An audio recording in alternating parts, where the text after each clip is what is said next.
Stand up and let's sing some worship songs. 1, 2, 3, 4.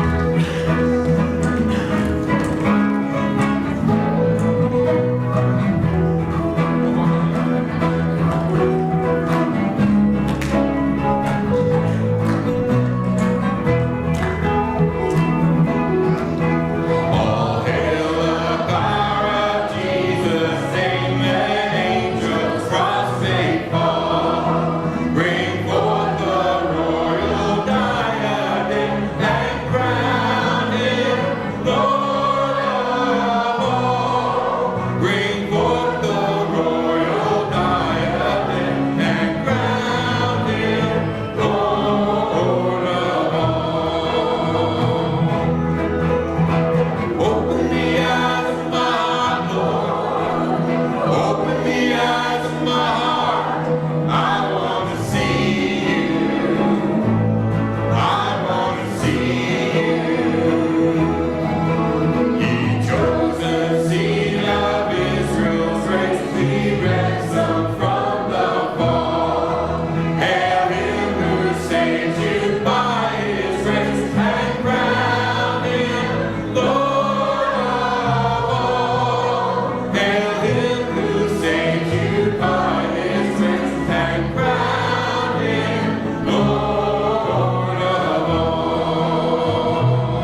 remind the Lord, come back when you hear the music so we can continue worshiping.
every school has its class clown.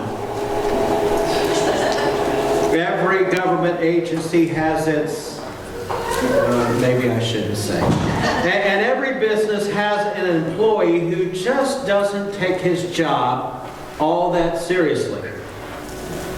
Now, Karen, you'll appreciate this next story. Who's Karen? You're Karen. I have a friend that works at Walmart in the deli department, and it seems that Shane, not his real name to protect the innocent, it seems that Shane is constantly getting Post-it notes, sticky notes, from his manager regarding his work. And instead of keeping them to himself or throwing them away, he reposts them on the bulletin board for everybody to see. Here are just a few of the little Post-its that Shane has received. Shane, stop putting some assembly required stickers on the 8-piece chicken that we sell.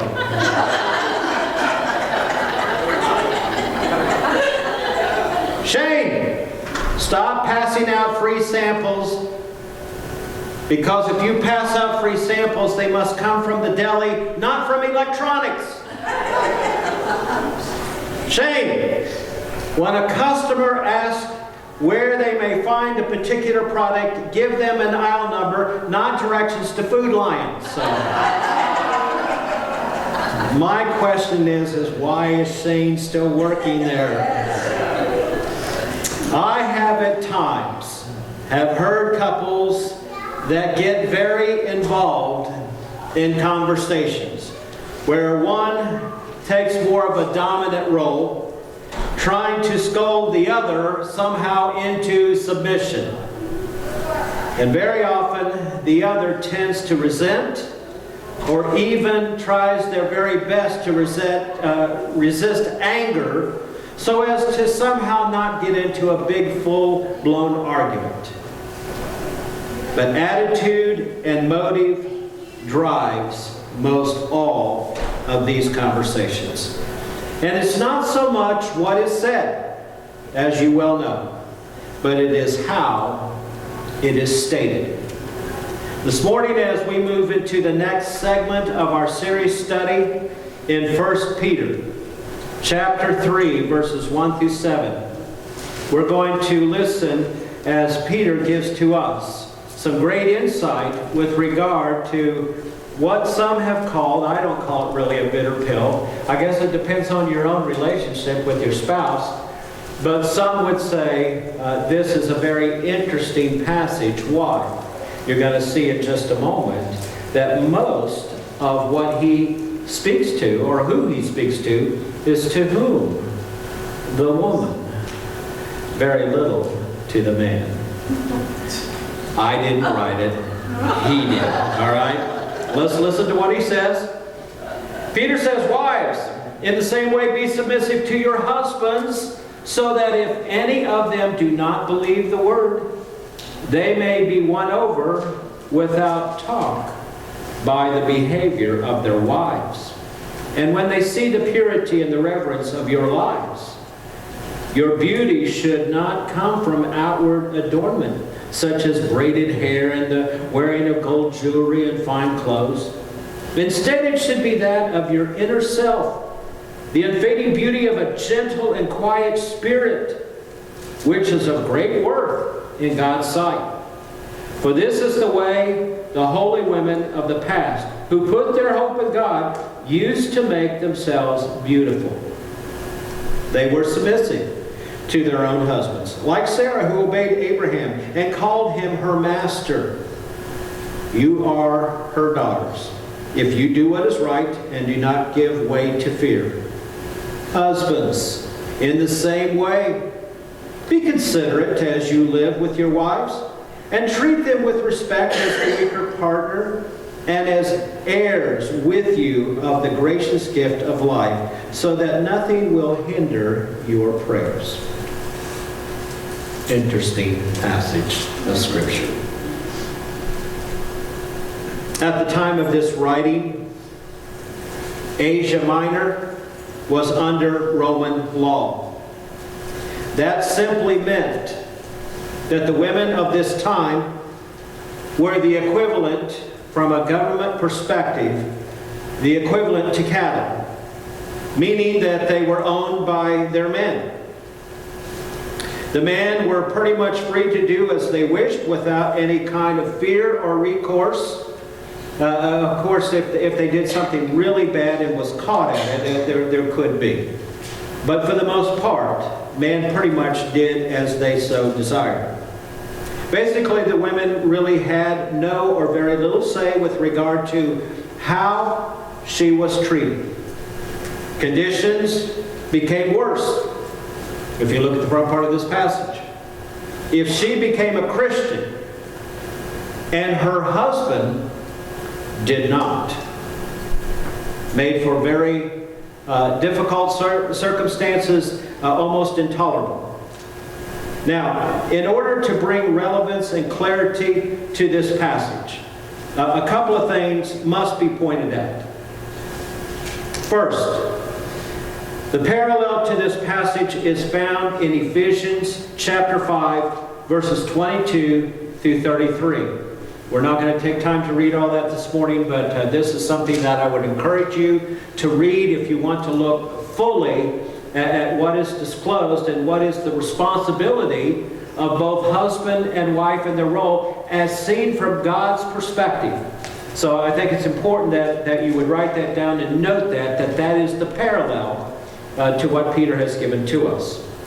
Probably, even in Ephesians, there would be even a little bit more explanation and clarity and help you to put a lot of this into perspective. Secondly, we live in the United States of America, not the Middle East. Thirdly, the Bible clearly defines marriage as that between a husband and a wife. No other combination is mentioned. Fourthly, instead of dealing with the wife and then the husband, because I really did give some thought of doing that, and I thought, that might create some problems. Because, where do we live? Yeah, okay. So you kind of get the picture.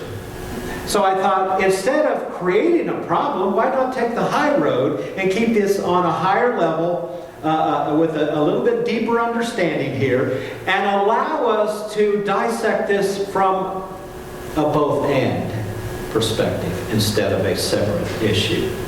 I hope you'll appreciate what I'm doing.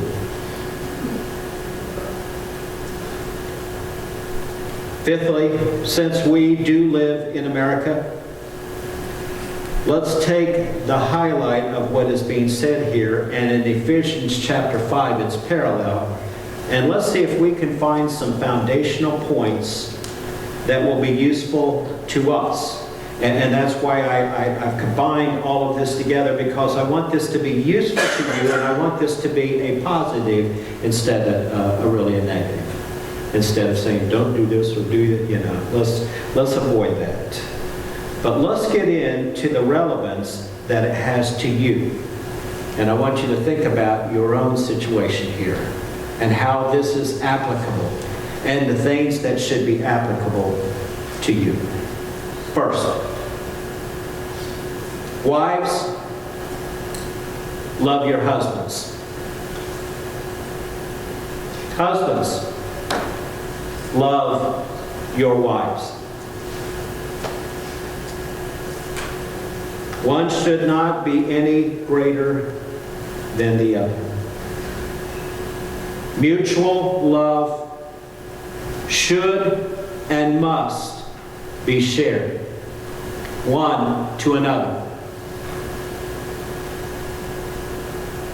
Submission, as mentioned in this passage and even in Ephesians, I believe, is one that extends to both sides of the fence. Now, I realize that he's speaking to the wife or the woman in this circumstance, but you understand the culture from which this comes from. I believe submission is not a weakness. It is not giving into. It's not who can shout the loudest. Submission means that I love you, you love me. Let's find some mutual ground. Let's find some common ground. And let's work together on whatever it is that may be potentially a problem here. I believe we do that not only in our actions, but I believe we do that in our conversations, trying to find ways in which we can effectively reach out and share with each other. It is not one telling another or demanding of their partner whatever. Jobs and chores and finances, just to name a few, should be mutually agreed upon. And I think that's really the key. That whatever you do in your house, whatever you're involved with in your house, that there should be mutual agreement to just about everything. It's better when you do things together rather than do things apart. Now, with that even being said, you need to understand what your strengths and your weaknesses are. For example, and I'm not paralleling this to our house, so don't read into this. If one would be impulsive, an impulsive buyer and an impulsive spender, and one that doesn't look carefully at the balances in your checkbook, if that would be the husband and the wife is thrifty, is considerate, is mathematical, and keeps all things in good order, who should be running the checkbook in your house? I said don't parallel. But the truth is that does happen in our house. So I think you have to understand what your limitations are and what your strengths are. But we do mutually look at the budget, and I do have some say with regard to those things. I do know how we're spending, and I think that's really important, especially when one has sickness. The truth is, and I bet you there's many of you here who could attest, whether it's your household or it was your mom or your daddy or your grandparents, where this scenario very much existed and a partner died and that person was absolutely helpless because they didn't know what to do. I have learned even little cooking habits in the kitchen and little cool stuff. Now, it may not be compatible or edible to anybody else, but for me, it works. So I think it's important that you kind of understand where all of this goes, because that's part of teaching. Because when you really think about it, isn't that what we did for our children? We taught all of our kids. Matter of fact, my son's probably a better cook than any of us. And we taught them, we gave them those tools so that it would strengthen them. The other part of it, I may have told you this maybe several years ago, but it was kind of comical. In our house, like many of you, we had rules, we had regulations with regard to all of that, and my two girls were spotless. They kept their rooms in really good order. My son, however, decided that he wanted to live. Febreze, I don't think would have helped. Is that? So it was interesting how he chose to live. Now, we got into kind of a family dialogue with this, and his mother decided that this was unacceptable. I then stepped in as the head of the household, and I said, we will allow it to be acceptable. However, son, with this one rule in mind, you keep your door shut. I don't want to smell your room. I don't want to see your stuff. And if at any one time I see that door open when your room is a mess, you're in big trouble. And so we kind of came to that agreement. And it was funny because we got into some really interesting, I don't want to say fights, but some interesting conversations with regard to all of this. And his mama was relentless about this. And what was fascinating to both Rachel and I is that when our son finally moved out, got his first place over in Richmond, Virginia, we walked in and what did we see? It was spotless. And we're going, whoa, wow. Something must have taken somewhere along the way. And we taught them many, many lessons. I think these are the things that serve as an example to our own household. So that it is not limited, that it doesn't have walls or barriers, but it has mutual compatibility, learning tools attached to all things. The more you two together, the better it will be. And before we leave this point, let me just say one other thing. Don't assume anything. Very important. Keep that in the back of your mind. You'll see how it relates when you think about it. Secondly, take your wedding vows seriously. Whether you wrote your own, as we did, or whether you've done them from the traditional vows, I would encourage you to review them together regularly. And think about that for just a moment. Just a few, as a few would come to mind very quickly. To love and to cherish. Now you can put, that means whatever she says, that's what we know. That's not being very submissive. That's letting one rule over the other. Love and to cherish means is that you do things mutually together. You find ways of keeping the romance alive. You date. You move forward. I took her to Bugs Island this past several days, and we had a wonderful time. And because of what she's been through, I told her anything you want to do. So we toured a historical plantation, but it was wonderful. It was great, and so, but it was mutual. I actually did enjoy it. The guy was a very good lecturer who gave us the tour of the plantation. So all I would say to you is find ways of making it happen, keeping it together, to love and to cherish in sickness and in health. For richer, for poorer, till death do us part. I think the intention of any marriage in America, well, literally all over the world, should always have the thought in mind that we are taking this very seriously, not only in and among ourselves, but we stand before God and we make this vow. That should be very serious to you and to me. And that we stand before Him and say, Lord, I don't say this lightly. Mean what you say and say what you mean. Tragically, the divorce rate among Christians today is no different than those who are not. Both groups rate well over 50% today in the United States of America. Couples should sit down on a regular basis and review 1 Corinthians 13 as it clearly defines what love is and what love is not. No yeah buts or you don't understand are mentioned in God's Word. Oh yeah, one more thing before we move on.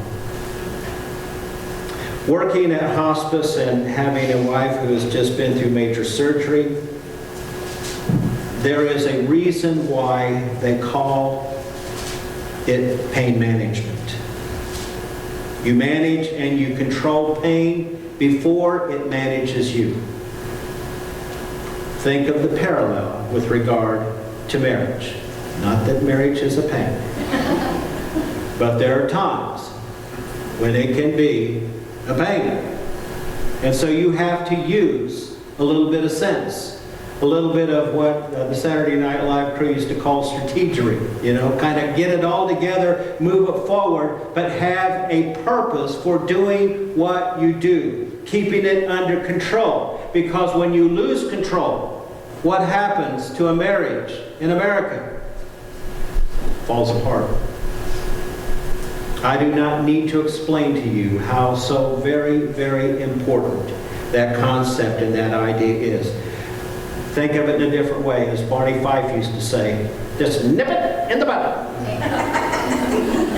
That's an easy way of moving forward. Otherwise, the pain and the conflict will become intolerable. We could say a lot about that. Number 3. Let me make this very clear because we're going to put a foundation here to all of this. Because I'm trying to keep it on the high side. Number 3, remember who you are. You are first and foremost a Christian.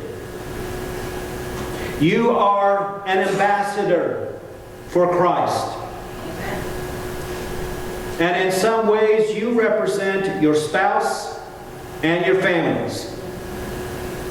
You are well known in the community, in the schools, in the workplace, among friends and other family members as they extend out. That simply means that you must be very much aware of what you say and to whom you say it to. That is important because that is a direct reflection to your spouse. I can't tell you how many times. I had one not too long ago, and I won't even tell you the vicinity for fear somebody might even know some of these people. I had an individual, a man who had been meaner than a rattlesnake all his life. Everybody knew it. All you have to do is mention his name. Every law enforcement officer knew him. Everybody in the community knew him. Every local bar loved him. He was their pride and joy. His wife finally had enough and said, "I'm done."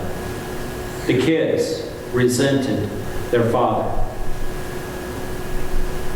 After I had worked with him for a little while, big, mean, tough guy, big guy.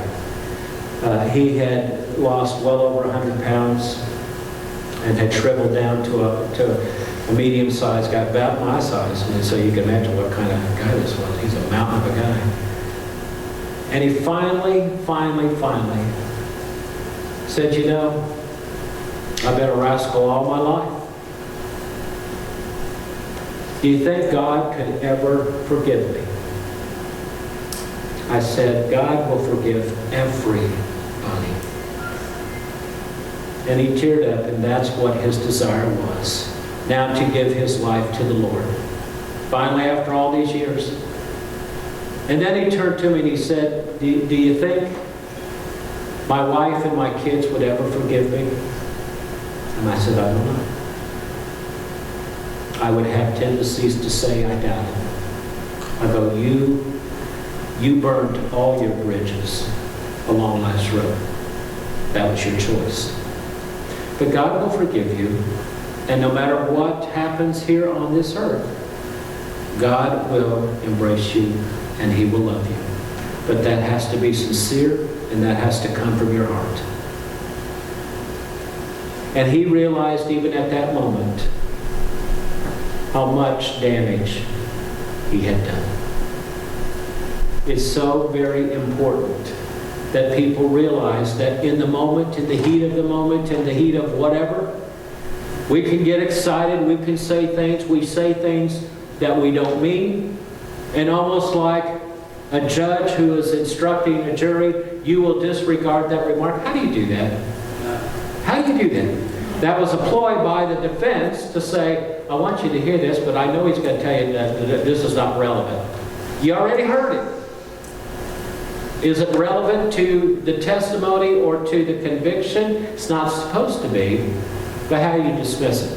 That's kind of like when somebody has been in a husband-wife relationship now, let's keep it in perspective, where somebody like this gentleman said and did the wrong things. How do you take that back? How do you forget that? The point is you don't.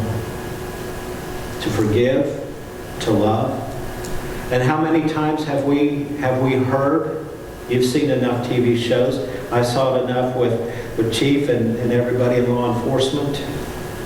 We'd get on a domestic scene, and the guy would then beg us and beg his spouse, I won't do it again. Only within about 3 days to be called back to the same place. You got to keep it all in perspective and remember what your role is. And I think the difficulty of all of this, and Peter mentions this, the difficulty is what do you do? How do you survive? How do you move forward? I think really what all this means is that you've got to be aware of your circumstances. Are there justifications for walking away? Is there justification biblically for divorce? Yes. But God is saying, I want you to put forth the effort. I want you to put forth the love. I want you to forgive. I'm not saying you need to forget, because that might be damaging.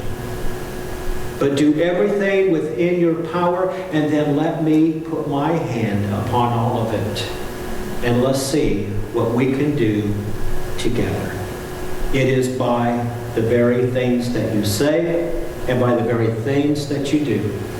I think one more thing needs to be mentioned here with regard to all of this. This also means that you need to be aware of not only what you say and do, but be aware of how you dress, what music you listen to those you hang around with, to those that you interact with on the internet.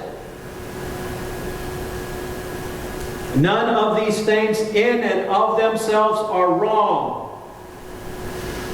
But don't fool yourself or try and fool God when you have to keep some things secret.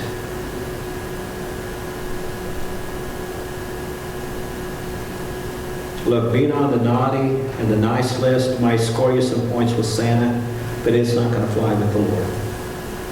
Bottom line. Marriage is defined as this. You play by God's rules, not yours. Amen. Lord, thank you, Father, for giving to us insight with regard to your word, Father, to the rules that apply, and Father, to the efforts that we have made. Father, may they be in combination, may they be in cooperation, and may the husbands and the wives, Father, that are gathered here today, may we gain something very valuable from all of this, that our eyes may be focused upon you. Thank you, Lord, for your input and for the love that you share with us. And this is our prayer. In Jesus' name, amen. We're going to sing a contemporary chorus that has been around for a long time. You know this song. And I think it has so much to say, because husbands and wives consume many things together. And one of them is the air that you breathe. In your house, outside, in the workplace, in many different arenas. But the air that God provides allows us to see and put in perspective the things that are necessary, the things that are important. I love, I share, we breathe, we do. We are together, God's people. May your holy presence, O Lord, be living in me and in my example. May it be living in my partner, that together we will grow together.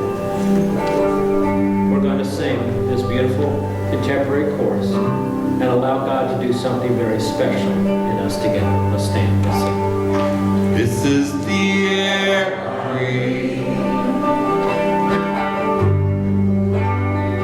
This is the air I breathe.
among the body of Christ. And let's do the very things that God has asked of us so that we may be blessed. Thank you for being here today. And I pray that today will be a very special day for you because we've had the opportunity to stand before Him. And I pray that today will be a fantastic day for you because I believe that God is going to bless us with a great day. And so whether it's pouring outside and stormy or not, enjoy it with the one you love. Pray with me. Lord, thank you, Father, for the joy you bring.